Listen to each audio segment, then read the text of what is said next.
bigger is better. Well, your girlfriend might tell you so, but in this case, I don't fully agree. So today we're going to be taking a look at Hogwarts Expresses because there's an incredibly large scale model. There's my mock, and there's a $80 set right there. And I wanted to compare, deep dive into these models and see is it worth it for the price points. So if you're interested in that, hit that subscribe button, like today's video. I am your host, Cristo from Stud City. Without further ado, let's go ahead and jump straight on into it. For starters, guys, I wanted to show you this on my Lego City just for the absolute sheer size comparison. I'm not going to bash this set this whole video. I think it is a pretty great model, but I just want to take a deep dive and compare. Just because we are huge trains fans, this is your $80 set that fits on your standard train tracks. It looks, I don't know, pretty insignificant in my eyes, right? I was never a big fan of this set to begin with, so I do have hate for this one coming a little bit. Not all bad, right? It is a pretty decent model, especially for the price, but I think for two of those, you could build something pretty awesome, like my mock right here. That it looks pretty good. I think that's a little bit better scale for the Lego trains. And then the new D2C massive Hogwarts Express, which is a absolute only display set, which is utterly massive. I mean, the sheer size of the thing is incredible. Just look at the span. Okay, so look at Brick Bank, look at your Detective Office and Assembly Square plus my other half monster. So that's 4 base plates right there, and then we're adding this is half a base plate, this mock apartment, and then the bookshop half a mock apartment, or the apartment. That's what, five base plates. It's incredibly massive. And then just the absolute size of the train is pretty intense. So let's go ahead and get this on the table, take a deeper dive because it is a pretty cool set, and we'll compare it to the original $80 one. Now that's a lot of Hogwarts Expresses for one shot. Just a complete pretty sweet buyer's guide here. Wow, it's kind of good to look at this at full scale here. Again, this is the original price set for $80. Here it is as a set. It is set number 75955. Retail, as we said, $80, and it even comes with your train station, which adds to the bargain of a buck, right? So essentially, like I did for the mock, where I put 2 of these together. I apologize, I don't have the coal tender. There's a coal tender that goes into it. I actually put the motor in it, so this actually runs around my Lego City. Again, it's not perfect. I'm not the greatest mock builder, but it does have a little bit of effort into it. And I do like how it looks. I think the scale-wise is a little bit more accurate for a Lego City. But essentially, it fits in quite nice. I don't have the coal tender, so I think that would go in with a little battery box that you get for a standard train that you could power up. I do know you could power this one up, but it'll take a lot of the details out of it. So for the purpose of today's video, we're going to take away my mock just for a little bit, and we'll actually just compare the $80 set to the $500 set. And the sheer size obviously is pretty grand, right? But before we get into that, I want to just take a moment to nitpick some of the things about this $500 Hogwarts Express display piece, because there was a couple things that, to expect when you do buy this set. One of the big ones is repetition. Of course, you're going to have repetition when you're building something this big and large. So I just feel like having something this big takes away from the joy, a little bit of the joy from Lego, because you have to do so much more to get to a build. 24 of, you're building your track on top, right? So 24 of those pieces is pretty substantial. That's just one, literally just allows you 1 page in your instruction booklet, which is quite interesting. So it probably took me at least a half hour, just because I'm a slow builder, to establish that. So one of the, more or less boring things was building this massive train track display piece that you're going to be building. It is cool though. When you're building it, the element surprise of just how big this set is actually going to be. I never seen this set in person, nor did I watch any videos, because I knew I was going to end up getting it. So just that moment of surprise of how big it actually was probably came in this instruction booklet right here. This is book 2. It just complete realization on how massive, because how long the track was. And I knew it would take up essentially the entire track piece. So again, to reiterate some of that, I don't want to go too deep into it, but 3 times of this, that's at least a couple hundred pieces. So 600 pieces right there. It's just calling it at a short end, just repetition. But I know you do get that in a lot of Lego kits, but something I do keep in mind because, you know, one of my favorite building experiences like the Lego modulars, but I know that's different from a train. But I just don't like the complete sense of repetitiveness. So do expect that a little bit if you do plan on buying this large scale Hogwarts Express. As for the $80 Hogwarts Express, I honestly I'm not fond of this set. I've always complained about it. It just, to me, doesn't look like a great train set to bargain with because well, a couple examples. Like, I'm just gonna throw in a Emerald Knight, which is, you know, a steam locomotive, and the Hogwarts Express is supposed to be a steam locomotive. And here's the size comparison. It's truly unorthodox, like on how small scale this $80 model was. So for me, this set has always bothered me in the train world, solely just because of the sheer size. Now, that's to say the least. Why couldn't I just grab 2 of these copies for $160 at retail and, you know, build up a little mock? And I think that's a great point. So $160, say you add all your Bluetooth sensors and your powered up rails, all that stuff, plus train tracks, all in, you're probably around the $250 mark, and you have a train that'll run around, you know, your Lego City or your tree if you're going to use it as a Christmas train. Plus, you'll have 2 train stations that you could go back to back, which would be, you know, essentially making it that much better and bigger, right? I don't know. I think that's something I want to leave a little bit open-ended.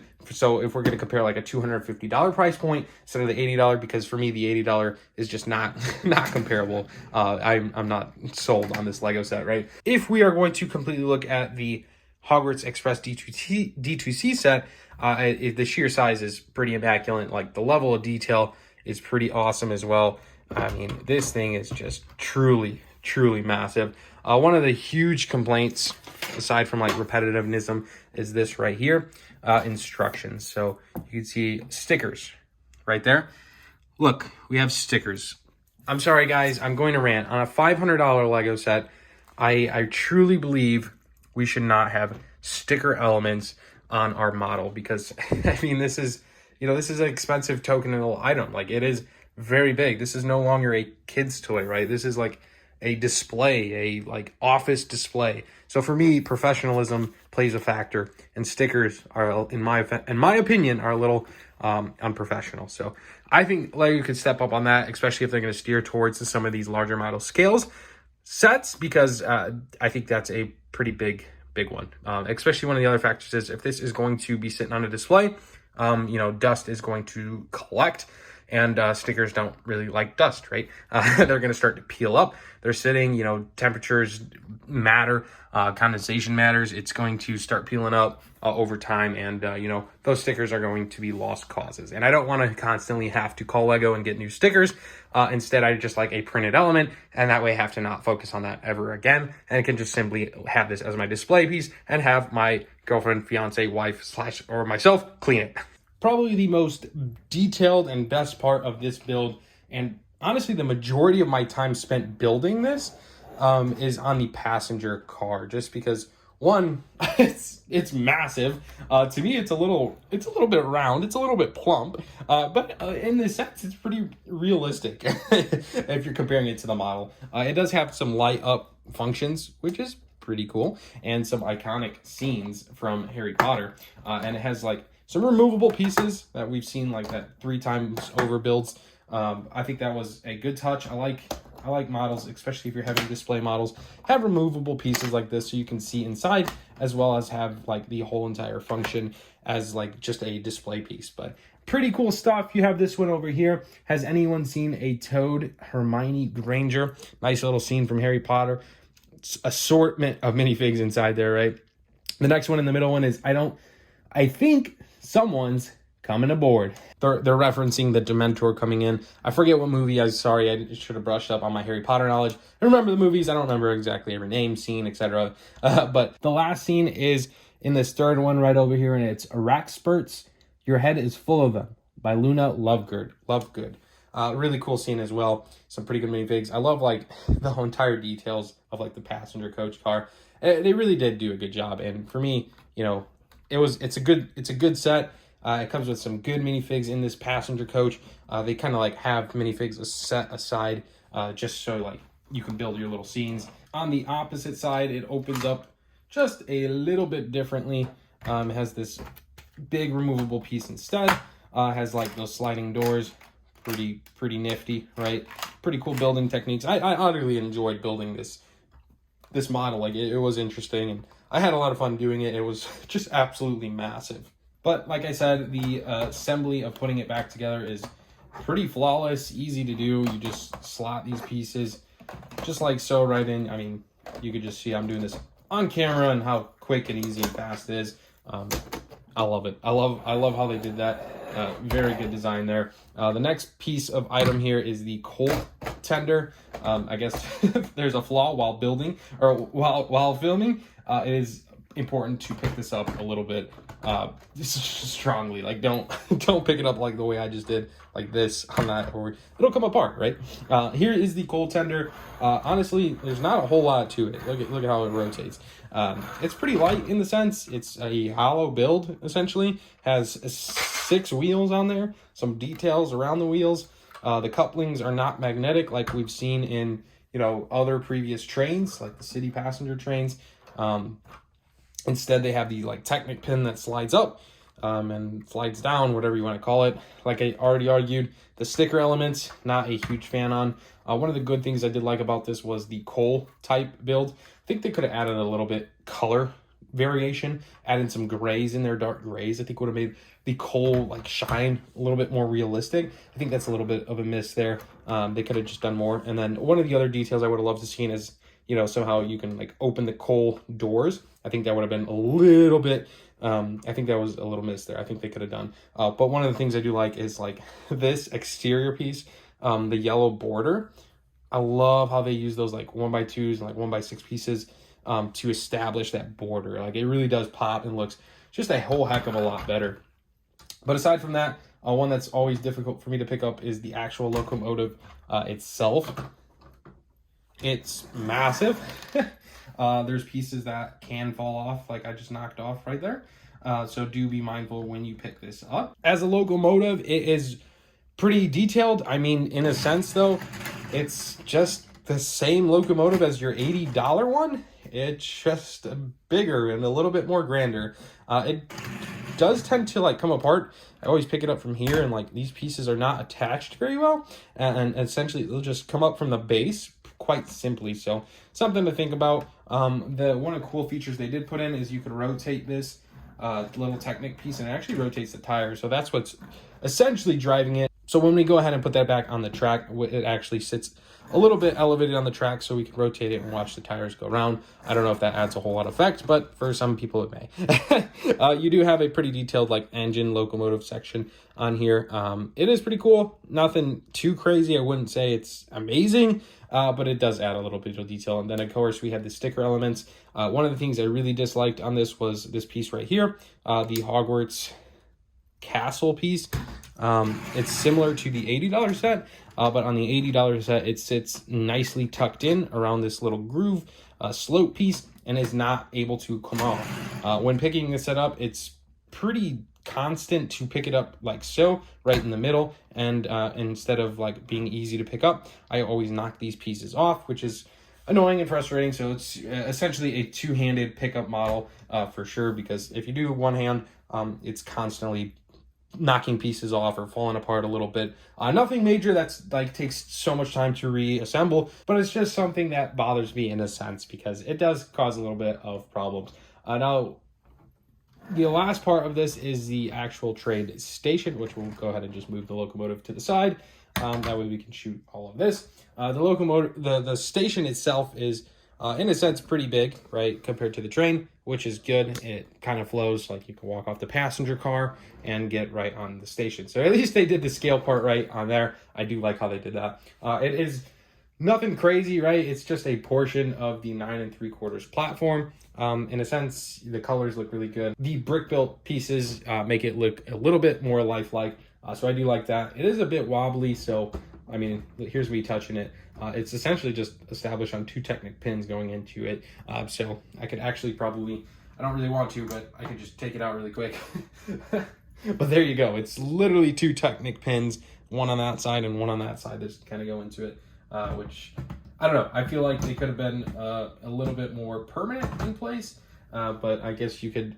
Maybe the reason they did that is actually just so you could rotate it around quite easily, because the sides differ quite substantially. Like this one has a sign on it that actually says, "Dad, what if I am put in Slytherin? Albus Severus Potter." And then the other side is, of course, your like light posts. I really liked how they did the style, like the curvature on it. I think that was really good. Overall, a really good stadium or platform, 9 3/4 platform, train station, whatever you want to call it. In a sense, it looks good. I like the archways. I love that. But I would love to see like a full stadium, or I keep calling it a stadium, a full train station for this entire thing. I think that would have been really, really cool and would have just took this a little bit more next level. As far as minifigs go, there's a just absolute ton of Harry Potter himself minifigs across the board on this set. It is interesting to see that they incorporated so many Harrys, and some were from existing sets, but it is a lot of minifigs that did come into the set. Comparing it to the 6 minifigs that go into the Hogwarts Express set itself, and I believe none of these were exclusive, aside from the Trolley Witch on this one. But overall, a good selection of Harry Potter minifigs. I'm not totally invested in the Harry Potter minifigs, just because it's not something I'm totally fond of on the movies, but that's not a huge deciding factor for me, as it may be for some others. But here we go. As I promised, one of the cool parts about the actual train here is that you could essentially rotate this piece here, and you can watch the wheels turn and the attachments on it, which I guess is pretty sweet. If I had a kid or something, and he would adore playing with that. I'm sitting here playing with it as an adult. And then, of course, it does come with a golden ticket, London to Hogwarts, which is a really cool printed element piece. I mean, this is just a massive base plate. So I do love that the Hogwarts Express, the big $500 one, came with that. But now that we kind of like took a deep dive in these sets, I would like to further look into, prices with you guys and just kind of talk about it. Because, I mean, it's a huge price point. $500 is a lot of money for a Lego set. Now, if you follow the channel around closely, you know that I paid, I think, $417 to the T out the door after tax for the big Hogwarts Express, which in today's video makes it a little bit more bargainable, I think. For me, $500 is a no-brainer for me. I would definitely settle for 2, even 3, even 4 copies of this one right here, just because you could do more with it. But in the sense, I guess it depends on what you're looking for. If I'm displaying this here as a shelf, well, then maybe, right, that $500 one is going to be the way to go, just because of how awesome it's going to look on a shelf. The size of it just puts it out of the world, comparing it to like a play scale Hogwarts Express. But again, for me, this $80 one itself as a standalone is just too small. If that makes any sense. But again, I want to definitely open this video up to discussion in the comments below. I will be reading all the comments because I think this is a very interesting topic, because I mean, the sheer cost, the sheer size, the build, like playability, there's a whole lot of factors that go into it. So I'd love to hear your thoughts and opinions. There is no right answer. I don't have the right answer for you. If you're deciding what to spend your next $80 or $500 on, right? That's not what this is. I just wanted to lay out everything that I thought was important about these sets. And some of the things that didn't matter to me was, minifigs, right? It didn't matter to me because I'm not a Harry Potter knowledgeable person. So I do lack that. I do want to disclaim the Hogwarts Express. I have the original. It's actually not here with me. Was the first Lego set I ever gotten as a kid. So, which is pretty crazy. So I think this set is very sentimental to me. So I do think making this video and sharing my thoughts and opinions was very valuable, because it is probably one of the most valuable trains to me as a person. I'm a big Lego train fan. So that's kind of why I put this together. But in a sense, guys, I'm 1000% certain I really enjoyed building that Hogwarts Express. I really enjoyed building both of them, as well as my mock. All 3 of them, 3 different versions, they all offered something different and unique, and I just found value in all of them. But again, $500 is a lot of money for anyone, right? Including myself. And then $80, of course, is a little bit more bargainable, especially as a Christmas gift, as the holiday season's coming out, or birthday gift, whatever it may be. It's a little bit more affordable, right? So do keep that in mind. I hope you guys enjoyed today's video. If you did, let me know in the comments below. Give this video a thumbs up, subscribe if you're new, and let me know what you want to see me review on our next video. Thanks so much for watching, guys. My name is Cristo. We'll see you in the next one. Peace out.